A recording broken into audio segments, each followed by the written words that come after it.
अरे ऐसे काहे बोला तारू, कोनो परेशानी होखे तो ओके बताओ पगली। काहे ना परेशानी सुना सुनाओ।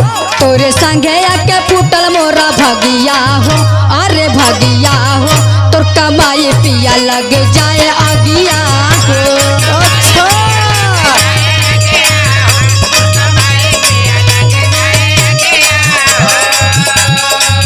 ये कुल बोलबू तू, तब ना बोला। सुना सुनावा।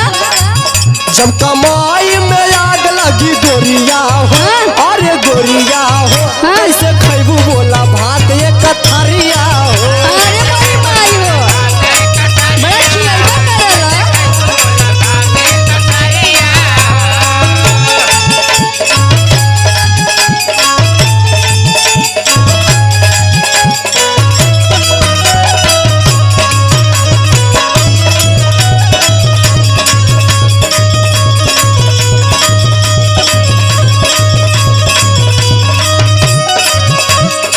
और सुना, सुनाओ। खिया पिया में बड़ा निहार देला है।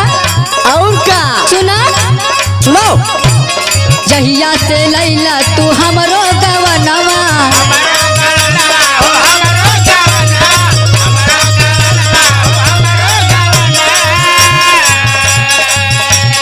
कहियो ना बजरिया घुमवला सजनवा।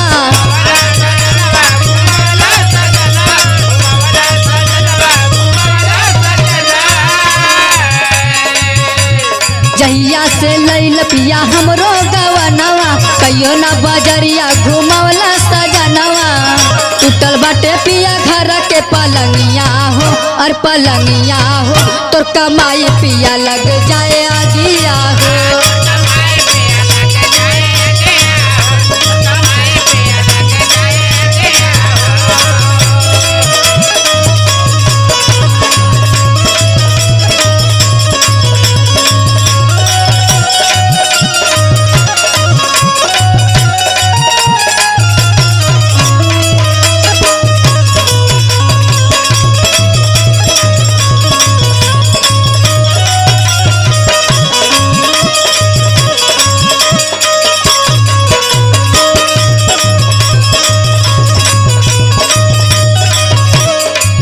कमाई में तू आग लगावत हूँ। तब का करब।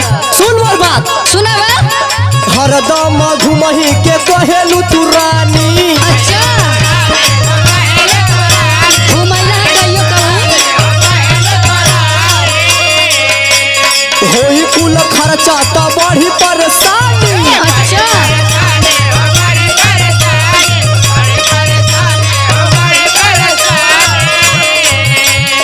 हरदम घुमही के कहेलू तू रानी, होई कुल खर्चा तो बढ़ी परेशानी। हाँ, गुड्डू हरी राजू करेले फिकरिया हो। अच्छा। फिकरिया हो, हाँ। कैसे खैबू बोला